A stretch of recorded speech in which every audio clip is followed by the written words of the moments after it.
Hoy en día nos enfrentamos a una barbarie de noticias. Ajá.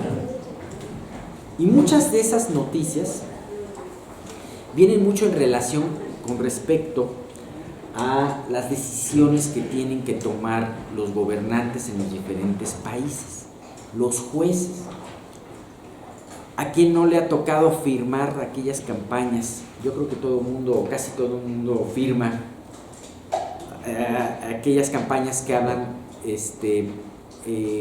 para no legalizar el aborto, por ejemplo. Lo cual está bien, si tú lo firmas está bien, pero todos estamos de alguna manera con mucho temor. Y ahora, ¿cuándo se va a dar por bueno, se va a dar por legal las cosas que antes eran ilegales? Y bueno, pues vemos de repente decisiones descabelladas que puedan tomar los jueces, que puedan tomar los grandes magistrados, los grandes líderes. Sin embargo, a mí me gustó mucho este salmo porque este salmo nos habla de que hay alguien por encima de todos estos hombres y por encima de todas estas decisiones, y que más valdría honrarlo a él. ¿Se acuerdan del Salmo número 2? Ajá. El que no conozca bien el Salmo número 2, le recomiendo que lo lea porque es de alguna manera, habla de esa actitud antagónica del mundo, pero también de los gobernantes, de los líderes de este mundo, en contra de Dios y en contra de Jesucristo. Ajá. Y entonces, aparentemente, el Salmo número 2 aparece en un principio como una gran multitud poderosa, no solamente en número, sino por las personas que están ahí rebelándose en contra de Dios. Ajá. Diciendo, quita de nosotros las ataduras. Ajá. Muchas de las decisiones, muchos de los conceptos que podemos ver en los medios de comunicación, mucho de lo que hay en los libros, no es más que esa rebeldía en donde el hombre constantemente le está diciendo a Dios, ya no queremos tus cuerdas, ya no queremos estas ataduras. Y entonces, ¿cuál es la respuesta de Dios? Ustedes que ya también conocen este salmo, Dios no se amedrenta, sino se ríe. Ajá. Así como cuando en la Torre de Babel tuvo que bajar a ver la torre altísima que estaba haciendo el hombre, así ante este amotinamiento de sus criaturas, Dios se ríe, porque sabe que con un soplo, así como nos creó, con un soplo nos puede destruir. Es impresionante. Sin embargo, la misericordia de Dios es mucha. Y cuando hay una exhortación como la que vamos a ver, es que hay una oportunidad. No te sientas mal cuando alguien te exhorta o te regaña, porque al darte esta exhortación, este regaño, está poniendo en ti una confianza de decir, como sé que puedes cambiar el rumbo que estás llevando, por eso te exhorto. Pongo esta exhortación en tus manos porque tengo confianza en lo que vas a hacer. Y déjame decirte que preocúpate más bien cuando alguien te deja de regañar o exhortar. Entonces, quiere decir, ya mejor ni le digo nada porque es como palabras al viento, ¿no? Entonces, bueno, pues este es un salmo. Vamos a ver los cuatro primeros versículos. ¿Quieres leerlos, Carlos, por favor? Sí. Dios está en la reunión de los dioses. En medio de los dioses juzga. ¿Hasta cuándo juzgaréis injustamente y aceptaréis las personas de los impíos? Defended al débil y al huérfano. Haced justicia al afligido y al menesteroso. Librad al afligido y al necesitado. Librarlo de la mano de los impíos. Exactamente. Fíjate la simpleza con que comienza este salmo. De hecho, a diferencia de otros que habíamos estado viendo, nada más dice Salmo de Asaf. Es un salmo muy sencillo, no te dice que al director del coro, ni te dice sobre qué evento, sobre qué instrumento de cuerda, sobre qué poesía está inspirado. No, lo único que te dice es Salmo de Asaf. Y Asaf nos tiene este salmo para decir, realmente es un salmo en donde no es un salmo tanto de alabanza,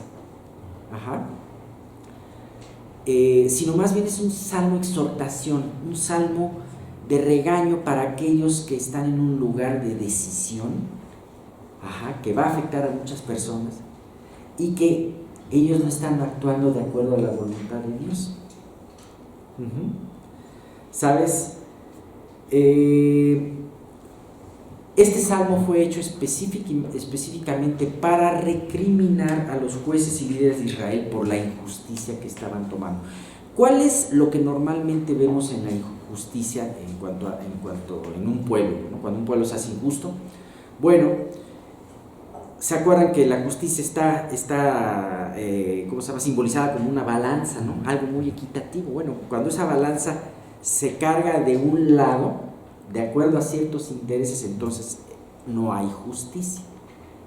Entonces justo estaba recriminando a Dios a estos jueces: oye, se están yendo del lado del impío y están desamparando al inocente. Y esto es algo muy grave delante de Dios. Ahora, nosotros creo que todos podemos entender y no tenemos que tener mayores explicaciones acerca de cómo tenemos que ver este salmo. Este salmo, tenemos que ver a Dios como el gran juez. Y aunque no tenemos que tener muchas explicaciones con respecto a eso, a veces se nos puede olvidar. Y a veces podemos perder de vista, y ante las situaciones y decisiones de las autoridades nos sentimos como que pues ya se dijo y así va a ser, ¿no? Y no vemos lo que está arriba de esto, ¿no? Tenemos que pensar primero y acordarnos que Dios es el gran juez y que Él es el que pone a los reyes y a los magistrados. Como dice ese versículo que tan en moda, que nos conocemos mucho: Él pone reyes y quita reyes. Y Él ha puesto a un faraón, Él ha puesto a un Bonaparte, y Él a su momento y a su tiempo los ha quitado. Así que cuando recordamos esto, los que conocemos a Cristo podemos alentarnos de que, a pesar de que veamos a nuestro alrededor de que se tomen decisiones incorrectas, podamos tener la paz de que aún así Dios está al cuidado de esto. Ahora, mucho ojo, no por eso quiere decir que nos durmamos. Dios nunca te dice a través de la confianza: duerme, te dice, ¿no? Porque Dios ama al siervo diligente. Y entonces esto no quiere decir de que no oremos por las decisiones de nuestras autoridades. Pero cuando, aún orando, puedan tomar decisiones contrarias al Evangelio, sabemos que esto también viene de la mano de Dios. ¿Sabes por qué vienen los malos gobernantes? ¿O los malos jueces? Porque esto muchas veces es un juicio para un pueblo que está descarriado. ¿Por qué vino un Hitler? ¿Por qué vino un rey de Asiria, un Sennacherib? ¿Por qué destruyó a tantos pueblos Sennacherib, ¿no? El rey de Asiria? Porque Dios tenía ya planteado ese juicio, porque iba a ser y lo dice Dios muchas veces, un instrumento para poder hacer su juicio. ¿Bien? Ahora, esto sería algo muy conveniente que todo gobernante, todo líder o alguien que está puesto en eminencia lo pudiera saber y entender. Desgraciadamente vemos que la mayoría de las personas que nos gobiernan no tienen este temor de Dios. Pero si tan solo ellos pudieran ver que ellos fueron puestos por alguien más arriba y que además fueron puestos con un propósito, entonces ellos cambiarían su forma de gobernar y decidir, porque sabían que tendrían que, a final de cuentas, rendirle cuentas a alguien, ¿no? Y fíjate que esto hay varios ejemplos en la palabra que nos hablan de esto. Ya que estábamos hablando del rey Sennacherib, todos conocen al rey Sennacherib. ¿Hay alguien que no lo conozca, que no haya oído de él? Ok. Sennacherib era un rey de Asiria que conquistó muchos reinos y que iba a ir en contra de Jerusalén para destruirla, y que le dijo, y que envió a un encargado, un ministro de él, y el ministro le dijo delante un recado al rey Ezequías, que era el rey de Jerusalén, y le dijo: tu Dios no te va a librar de mi mano, porque ve todos los pueblos que he conquistado, ninguno de sus dioses pudo contra mí, así que ¿quién es tu Dios? Pero además, fíjate la ambivalencia, además dijo, además Dios, por tu Dios yo también voy a conquistar esta tierra, ¿no? Pocas palabras. Y entonces Dios le manda un recadito para recordarle varias cosas que a este hombre no las entendía. Y le dijo en 2 de Reyes 19, del 25 al 27, ¿nunca has oído que desde tiempos antiguos yo lo hice y que desde los días de la antigüedad lo tengo ideado? Y ahora lo he hecho venir, y tú serás para hacer desolaciones, para reducir ciudades fortificadas a montones de escombros, por cuanto te has airado contra mí, por cuanto tu arrogancia ha subido a mis oídos. Yo pondré mi garfio en tu nariz y mi freno en tus labios, y te haré volver por el camino por donde viniste. Imagínate. ¿No te has dado cuenta que este plan lo tengo, eso lo decía Dios, desde tiempos muy antiguos? Y que a ti te estoy utilizando como un instrumento para desolar. Y era lo que había estado haciendo. Desoló muchas culturas, muchos pueblos. Dice, sin embargo,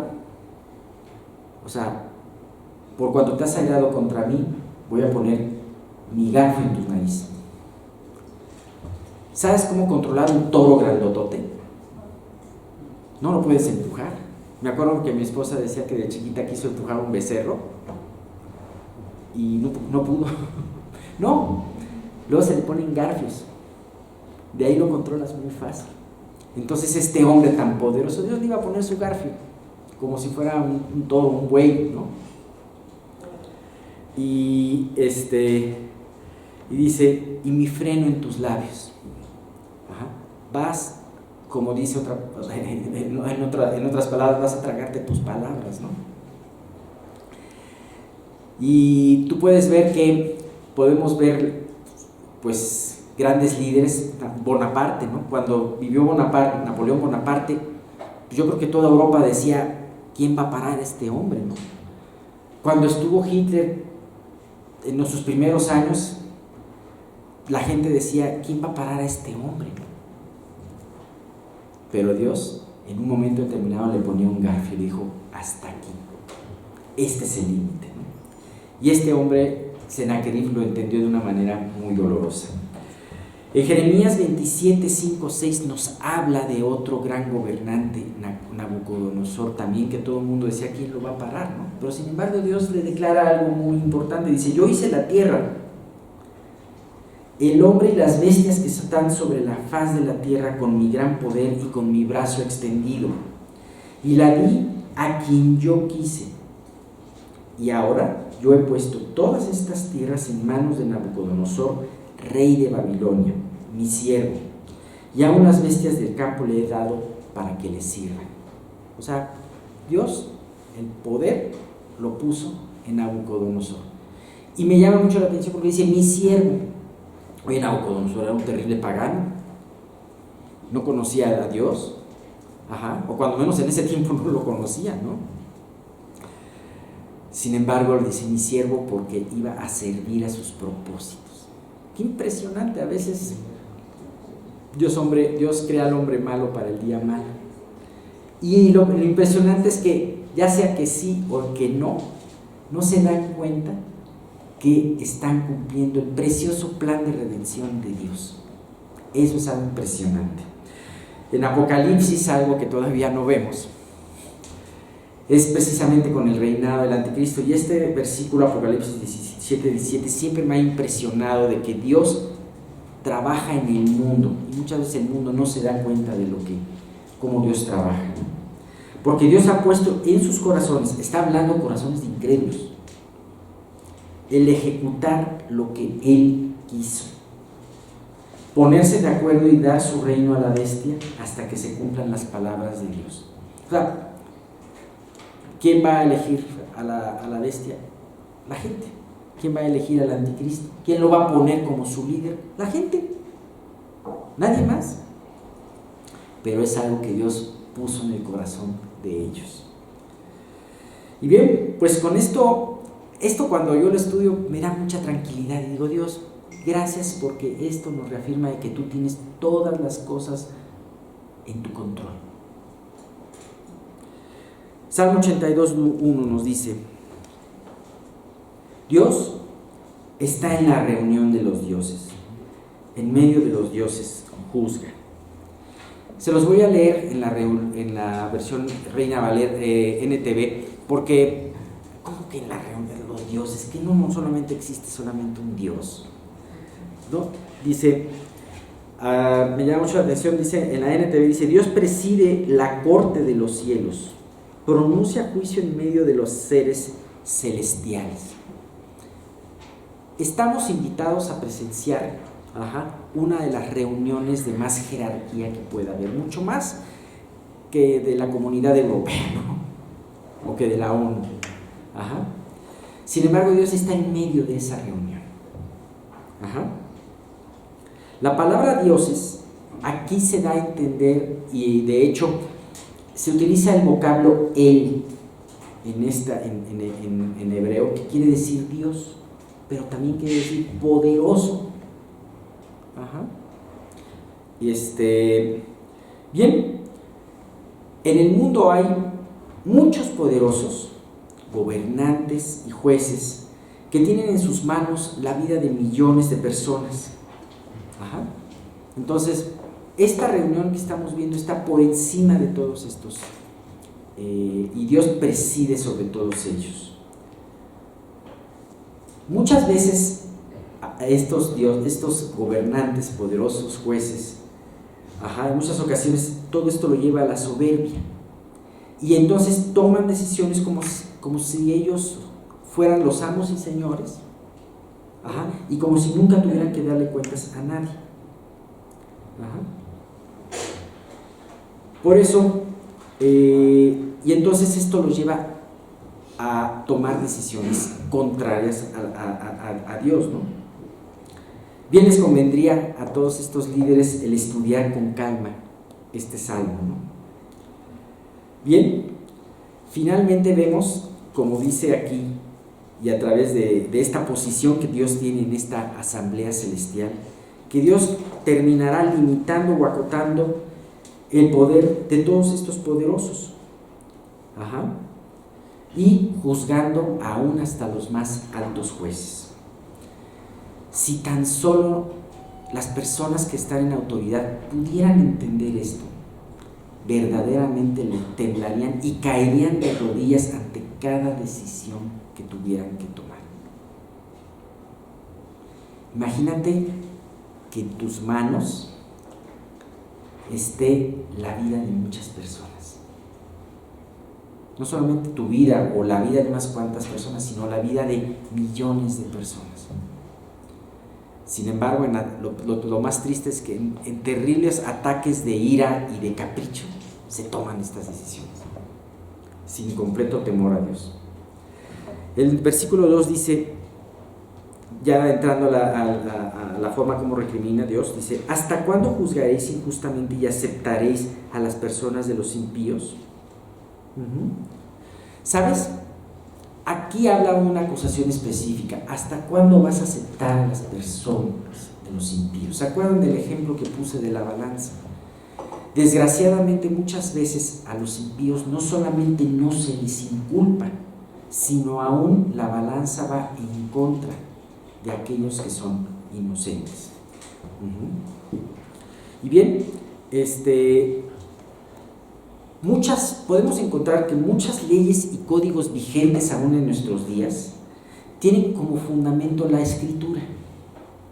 Me acuerdo de un rey en el siglo X después de Cristo, un rey de la Edad Media, un rey de Inglaterra, instituyó la ley que fue fundamento a lo que ahora es la ley británica, pero lo instituyó en los 10 mandamientos, y entonces las cosas empezaron a funcionar. Ajá. Bueno, muchas leyes están basadas en lo que dice la Escritura, en principios de la Escritura. Sin embargo, encontramos que hoy, y más hoy en día, hay una gran presión. Todas estas leyes se han ido cambiando poco a poco por principios satánicos. Ajá. Hoy en día, en los congresos, existe una gran presión para instaurar leyes que están en contra abiertamente de los preceptos de Dios. Leyes, por ejemplo, que no respetan la vida. Leyes que no amparan a la familia. Leyes que suavizan también las condenas hacia los peores criminales, como los asesinos, los violadores y los secuestradores. Todos estos líderes, desgraciadamente, obedecen primero a otros intereses poderosos antes de obedecer al Todopoderoso. Y bien, todo esto, después de esto viene una pausa, ¿no? Un poquito como para pensar, bueno, esta es la realidad. El hombre teme más al hombre mismo que a Dios, y está actuando en contra de los preceptos de Dios, y esto va a traer un gran juicio. Pero hay unas palabras que Dios le guía a Asaf a decir, que es directamente la exhortación que Dios le da a todos estos jueces. Dice en el 3 y el 4: defended al débil y al huérfano, haced justicia al afligido y al menesteroso, librad al afligido y al necesitado, libradlo de la mano de los impíos. Dios es muy claro en su palabra, y Dios aquí está diciendo algo muy importante.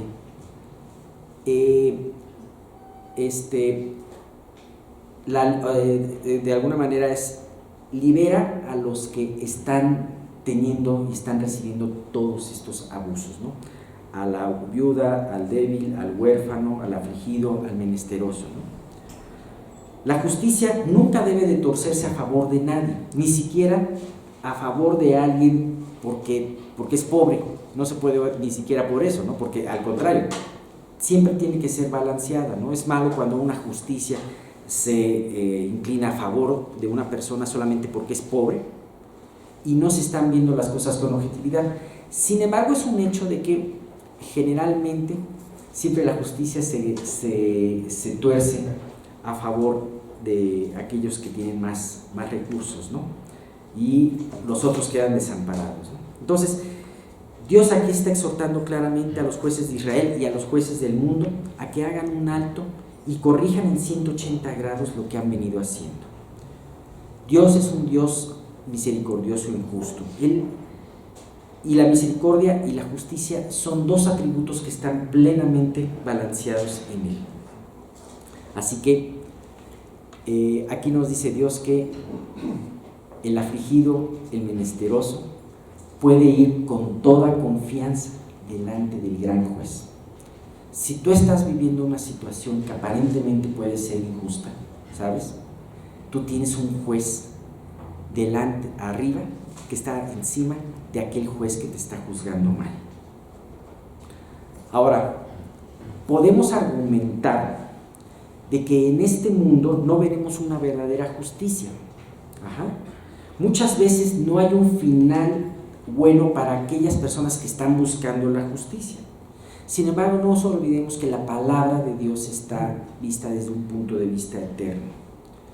Dios siempre va a terminar haciendo justicia a aquel que está buscando esa justicia. Y Dios siempre va a terminar poniendo las cosas en claro, en esta vida o en la eternidad. Si bien los mártires en esta vida son una realidad, gente que ha muerto viviendo para Cristo, y muchos de los asesinos han terminado sus vidas tranquilamente, como dice el Salmo 73. Sin embargo, y esto es muy injusto, sin embargo sabemos que en la eternidad todos recibirán su recompensa o su castigo, ¿no? Como dice Lucas 18, del 7 al 8. ¿Y acaso Dios no hará justicia a sus escogidos que claman a Él día y noche? ¿Se tardará en responderles? Os digo que pronto les hará justicia, pero cuando venga el Hijo del Hombre, hallará fe en la tierra. Bien, hasta ahorita hemos hablado muchas cosas acerca de la justicia, acerca de muchas cosas que podemos conocer ya perfectamente, ¿no? ¿Por qué insistir en todo esto? ¿Por qué hablar de todo esto? ¿De qué nos va a servir a nosotros? Bueno, primeramente, como decíamos en un principio del Salmo, esto nos lleva a alentarnos y no dejar de perder la vista de que Dios está bajo el control de todo lo que nos sucede, sobre el control de todo, ¿no? Y eso da un gran aliento y una gran tranquilidad. Sin embargo, también, aunque ninguno de los que estamos aquí seamos jueces, magistrados o gobernantes, tenemos nosotros un área de influencia, tenemos un área, un círculo que depende de nosotros y que va a depender de nuestras decisiones, que va a depender principalmente de una decisión si nos consagramos o no nos consagramos a Dios. ¿Sabes?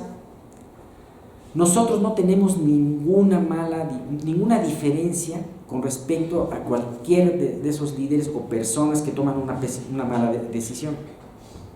Perfectamente podemos tomar hasta decisiones peores, pero la única diferencia es lo que Dios nos muestra para hacer su voluntad, el que si estamos o no estamos en la voluntad de Dios. ¿Sabes?